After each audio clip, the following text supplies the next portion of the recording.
Hey everybody, welcome back. This is Ian with 3 Cat Farms, and let me present to you Take 2, What Not to Do. So you probably already saw Take 1 of What Not to Do. I decided to do a quick Take 2 because this has been a pervasive issue that I've been dealing with as well, and I thought I'd share it with you real quick. So, I have come to realize something. Lion's mane is the bane of my existence. Out of everything that I've grown in the last couple months, as well as back in 2015 and 2016, lion's mane has always been the most difficult substrate or mycelium for me to grow. Don't know why, I'm still figuring that out.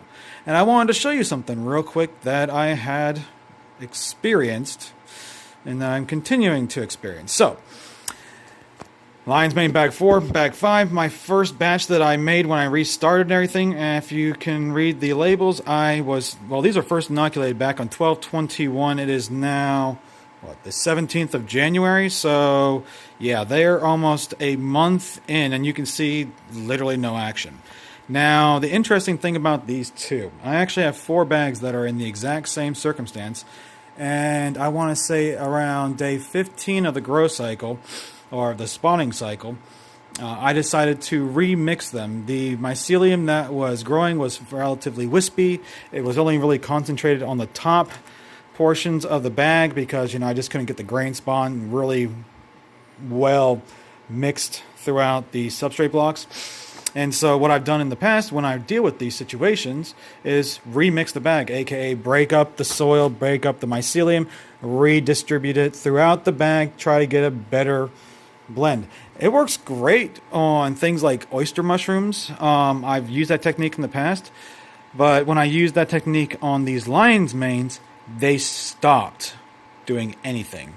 All mycelium growth that I had seen disappeared overnight, and they have looked exactly like this for the last 2, if not longer, weeks. And the worst part about it is that usually you can tell that if you're dealing with mushroom that has very wispy mycelium that's really not easily visual or visibly visual or whatever words, you can sometimes get away with checking their temperature. And these mycelium, when it's growing, will, as a byproduct of what it's doing, it will create energy or heat as a discharge because of the energy that it's creating. And these are reading room temp. That's not good. If I go over here, see, 3-degree difference. And you obviously can see that these bad boys are actually doing something. So, what not to do?